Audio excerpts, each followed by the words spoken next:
જય સ્વામિનારાયણ. આજના દર્શન. જય ગજાનંદ ગણપતિ મહારાજ. જય કષ્ટભંજન દેવ. જય સ્વામિનારાયણ. ખુશી અનહદ આપી, છતાં એક હદ આપી. જિંદગીમાં પૂનમની સાથે એક વદ આપી. અશ્રુઓના ધોધને આંખોની સરહદ આપી. પણ ઈશ્વરે લાગણીઓની હૃદયસ્પર્શી અને બેહદ આપી. જય સ્વામિનારાયણ. Good morning. જય સ્વામિનારાયણ, જય શ્રી રામ, જય શ્રી કૃષ્ણ, જય માતાજી. ઓમ નમઃ શિવાય. સત્યમે વિજેતા સિદ્ધેશ્વર મહાદેવની જય. જય સ્વામિનારાયણ. જય સ્વામિનારાયણ. જય સ્વામિનારાયણ. એકલા રહ્યો છો? બે માણસ રહી, કોઈ નથી બીજું. દીકરા નથી? નહીં. એટલે પહેલેથી જ નથી કે? નહીં, પહેલે સમજ નથી. બરાબર. તો હવે આ બાની ઉંમર જોતા એવું લાગે છે કે કામ તો હવે કઈ થતું નહીં, કોઈ એનાથી કામ નહીં. ખાલી ઘરનું રાંધે કાંઈ કરે એ બીજું કાંઈ નહીં. અમારે કામ નથી થતું. પેટનો દુખાવો થઈ ગયો છે એટલે કે બે એક તો લાંબો જાય. મને પાસે ટીવીની અસર હતી ને હા. એમાંથી કઈ કરી જ નથી શકતી કઈ કામ વજન વાળું. આ પાણી ઓલું છું ને જે ડોઝ તો એ મને આમ શ્વાસ ચડવા શ્વાસ ચડવા મળે. હા, ના, ના, બરાબર છે. કારણ કે પ્રોબ્લેમ જ એ રીતનો છે ને તમને અને પાછા આ ફેફસા આપણે પાણી લઈએ એટલે ફેફસાથી ને દુખવાના છે. દુખવાનું છે. અને તમારે તો હીરામાં તો માનો નહીં કે હવે આ ઉંમરે આંખોની તકલીફ થાય, દેખાય નહીં, અને કડીનો મોટો દુખાવો એટલે હીરામાં તો 12 કલાક બેહવાનો ધંધો છે. કડીનો દુખાવો એટલે તમારે સેટિંગ થાય જ નહીં. કેમ કે બેહવાનું હોય ને આપણે 12 કલાક 12 કલાક બેહવાનું હાવ નોંધારું. નોંધારું. આચાર તો નહીં ટેબલ આ ઉપર રીતે બેસવાનું નહીં છે. તો હવે તો નથી બંધ જ છે ને. પણ આ ઉંમરે તો બંધ જ દેખાય નહીં, બેહાય નહીં, તો કામ કરવું કેમ? કમર દુખાવાનું વરો 65 થઈ ગયા એટલે પછી હવે ક્યાંથી થઈ? હવે કમરનો દુખાવો છે એટલે બીજી કઈ મજૂરી ન કરી શકીએ. કોઈ વસ્તુ ન આંખોની તકલીફ ચાલુ થઈ ગઈ છે. એમાં દેખાય નહીં. પાણી પીડ્યા કરે છે ટૂંકમાં. અને બરાબર છે. તો તમારું આ ગુજરાન તમે કઈ રીતે ચલાવો છો? બસ આ રીતે ફૂટ દે એટલે આમ કરી લઈએ. આજુબાજુ વાળા સપોર્ટ થોડો, પણ એ કેટલાક દિવસ દઈ શકે? રોજ તો આપણે કોની પાસે માંગવું? નહીં, કોઈ પાસે ન માગવો છે. તો અમે આલીને જઈએ તો લેવાનું, બાકી માગવા ક્યાં લેવાનું? અને આ સમેટીમાં આવે એ વસ્તુ આપણે વાપરીએ. અને સમિતિમાં તો ખાલી ઘણી ઘઉં ને વખત ચોખા એ થોડા થોડા 2 થી 10 કિલો આવે. 10 કિલો નથી થતો હું 4 કિલો ઘઉં આવે, 6 કિલો ચોખા. ચોખા આવે તો 10 કિલો અનાજમાં થોડો આખો 5 કિલો મહિનો. લઈ આવીને 10 કિલો આખો મહિનામાં ખાઈએ. શું કરીએ? ચટણી આ વખતે લીધી ને તો એક ભાઈ કે તમને દઈએ અમે કે સામેથી. બિચારા એ સામેથી દીધું. એને 1 કિલો એક સાથે લઈ દીધી.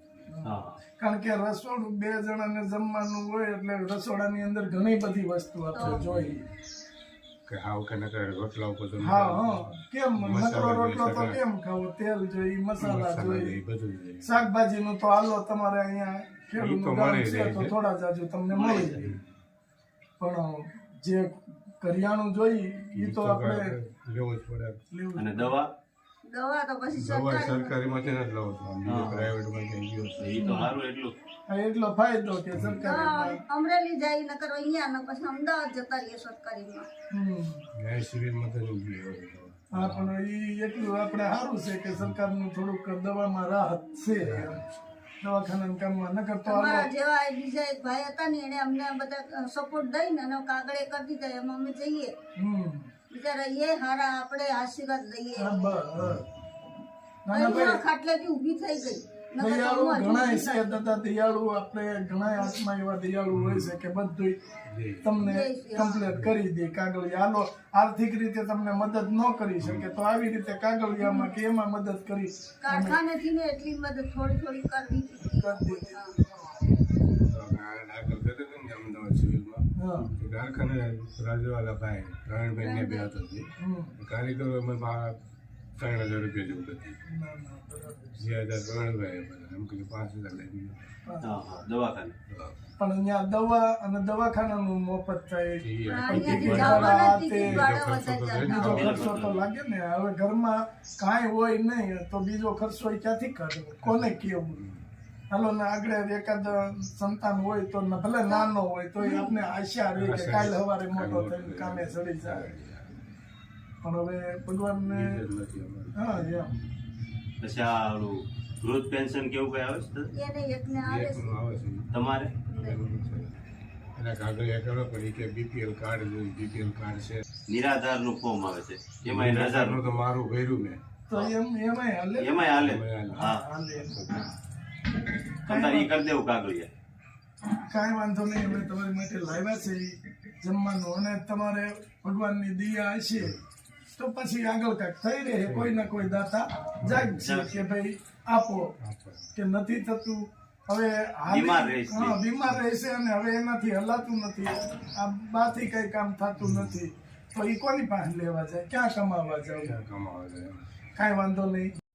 જો દાદા આટલું લાવ્યા છે, આ તમારે ઘણો ટાઈમ હાલ છે, ત્યાં કંઈક નું કોઈક થઈ રહે. ભગવાન છે ને એ ભૂખ્યા ઉઠાડે, સુવડાવે નહીં ભૂખ્યા. એટલે ભગવાન ઉપર ભરોસો રાખવાનો, ભગવાનની ભજન કરવાનું, અને ખાઈ પીને આનંદ કરવાનું. કારણ કે તમે બે બીમાર છો.